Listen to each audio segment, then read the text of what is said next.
Hello students, in this video we're gonna discuss about Lost Spring, which is written by Jung, and this is the part of class 12th Flamingo book. There are two books, and this one is a part of the Flamingo one. So Jung, she born in India, and she's an eminent writer who writes Indian writing in English. So although the stories might be Indian, completely having that Indian touch, but they are written in English. So this is one of the story which is actually not just satiring the ruthless poverty conditions prevailing in the country, but also it is focusing on that how we ignore such important topics, right? So in this, the protagonist, the main character, is a young boy named Sahib. His actual name is Sahib Alim, which means the king of this world. But otherwise, he's a rag picker. He just picks anything which might be of some value from the garbage dump. And our narrator once, he simply asks him that why are you doing this thing? Why don't you do anything better? So this is sometimes how ignorant we get when we ask questions. For example, if someone is just like nowadays the condition is there in the country where laborers are walking to their places. In case I ask them that why don't you just take a car, they don't have one, right? Simply they don't have anything else to do. They are not like educated. And then he asks him that our narrator asks Sahib Alam that why don't you join some school, to which he says that we don't have one in our neighborhood. So he simply says that okay, in case I'll build one, would you like to study? Now this is giving hope. And sometimes we give hope to the other person, but sometimes people don't mean it. This is even worse, because after some time this guy Sahib or Sahib Alam, he asks our narrator that have you built the school? And he says it's not so easy to build one. So this is, we have said something, but the other person has taken it as a ray of hope. Now, either you just don't give people hopes, or in case you give them such kind of hopes, it's our responsibility to fulfill them.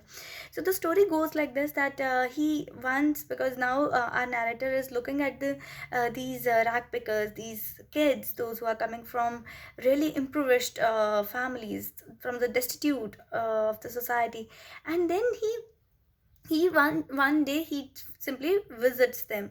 So they are living near Delhi, and he says that this is kind of a complete contrasting thing, because Delhi is what uh, capital of the country. Concrete jungles are there, everything is so developed. But once he reaches their area, he feels like that what poverty actually is. For them, earning their simple livelihood is so difficult. And then he realizes that most of the people, they are into this bangle making in this area. They are living this near Firozabad, right?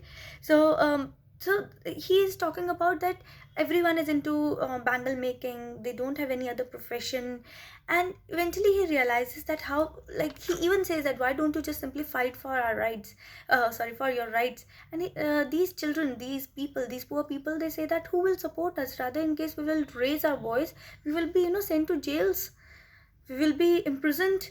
And policemen, they won't support us, rather they will beat us, making our life more difficult. So from here he realizes that how difficult life can be, and how ignored this section of the society is. If you'll read the chapter is not difficult. But now, in case you are targeting more than 95 marks in your English exam, there are a few things which you need to discuss. Apart from having a good command over the language, as well as making no grammatical errors, there are some themes. In case you will write them, definitely there will be an impact, and it will be easier for you, even easier for the examiner to give you better marks. Now let's discuss some of the themes, right? So in this one, the first one is, of course, this is an excerpt from Lost Spring. stories of stolen childhood. So it is all about the childhood, their struggle, the poor people's struggle, right? And then this guy Sahib, his now this is how the hyperbole, because it's not just in poetry only we are having this figures of speech, but even in the normal chapters also we do have figures of speech, right? Like here the rhetorical device is when Sahib says that sometimes I even find 10 rupee note and I'm looking for gold in this garbage dump. Now finding gold in a garbage dump is something highly exaggerated. It would be a miracle in case somebody finds it. So these things also you should put, like this is the paradox, this is contrast, this is this. So this will create more literary touch. This will bring more literary touch to your answers, right, to your understanding also. And what's the use of simply cramming the chapters when we are not understanding that why we are being taught, like why we are being taught one, right? Okay. The next one is okay, so the first theme is the theme of child labor. These children, these young children like Sahib and his friends like Mukesh, they all are into some profession. They are earning something. And how they are earning, someone is most of them, they are these rag pickers.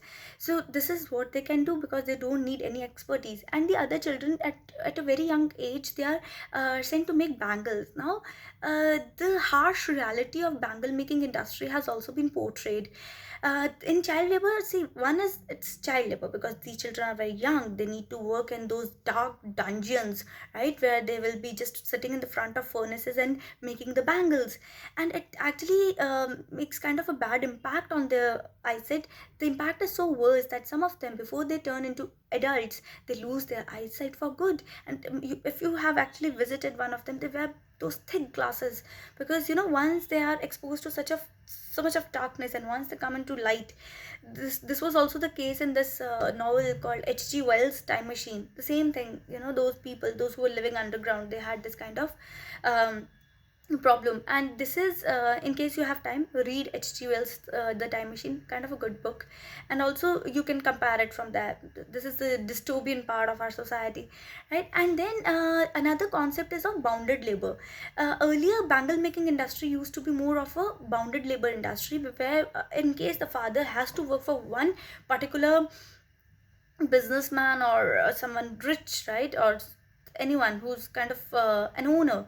So the children were also supposed to work in that particular profession and under that particular businessman only. So this is in case they're paying like 2 rupees or 3 rupees, they have to accept that thing because they don't have any other option, right? Now the next one is, after this bounded labor and child labor, the next one is the desolated dreams, the hopeless dreams. Why the dreams are called desolated? Because if you see that these children, these young children, right, their dreams are like this guy Mukesh, whose father is into bangle making thing. He has this dream that one day I will become a mechanic so that I can at least run a car, I can drive a car. Now if you see, this is so pathetic, right? You feel pity that we when we dream about, like, in case, what is your dream? We have bigger dreams, we go to schools, and we have our this small dreams, but yet they are but bit meaningful.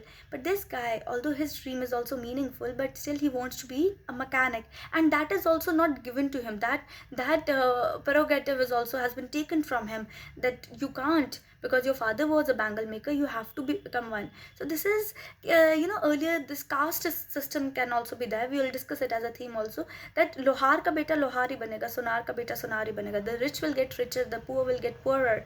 So this is the misery, this is the problem.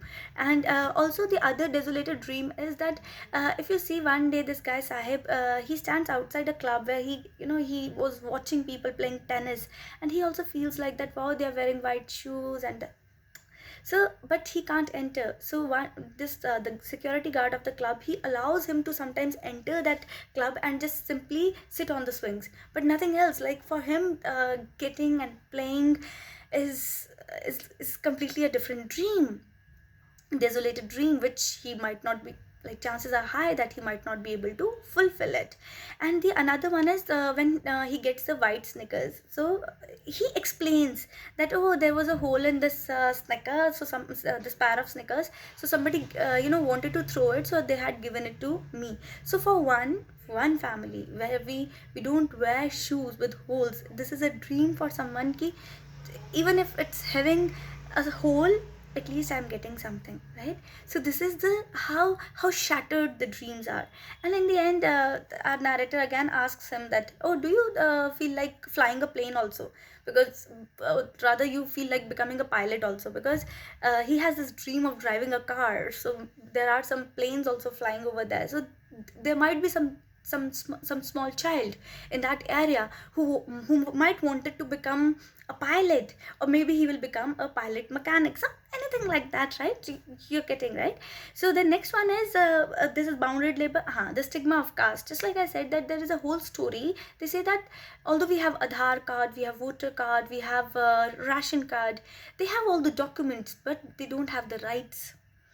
And this is the harsh reality of the lower caste in our country, where people they don't get equal rights. So in this one is the stigma of caste. Like they say that in case this is something which God has desired, God has actually given to you. In case God wanted you to become something else, he would have make you born in that kind of family. But now if you are born in the family of bangle makers, you have to become a bangle maker. In case you are born in the family of a blacksmith, you have to become a blacksmith. This is the thing. So this is the caste system. Although we feel like that we have already come out of the clutches of this rudimentary caste system, but still there are areas where this is the harsh reality. There is another element which I haven't seen in any of the books, but which I felt is the factor of relocation. Why the relocation? Because if you see these children, most of them, they are coming from Dhaka, Bangladesh, where their lands were maybe after the war, or maybe something happened to their lands, they didn't have anything. All they wanted to have just food twice a day, so they migrated. So but these people, after migration, they got all the documents which they wanted to have, right?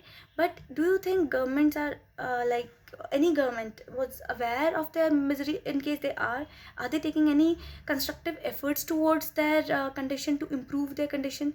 Because in this, Mukesh says that we can't even protest. In case we'll protest, we will be the one ending up into the jail. So so this is like, although we have the citizenship, but we don't have the citizenship rights. So this is another theme.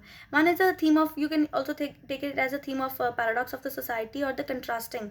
So contrasting, in the contrasting opportunities, you can talk about the Snickers thing. We like, our children are forced to go to the school, but the others aren't. So this is the factor. These are the main themes of this chapter. If you would like, you can discuss them, give examples, use the rhetorical devices, compare the lines, stated that this is the satire, this is this figure of speech, this is paradox, this is contrasting, this is hyperbole, this is simile, this is metaphor. So the more you will have such kind of things in your answers, or in your writings, of course they will become more impressive, as well as you yourself will have better command over the subject, right? So keep sharing, keep reading, let learning be your muse, let sharing be your muse. God bless. Goodbye.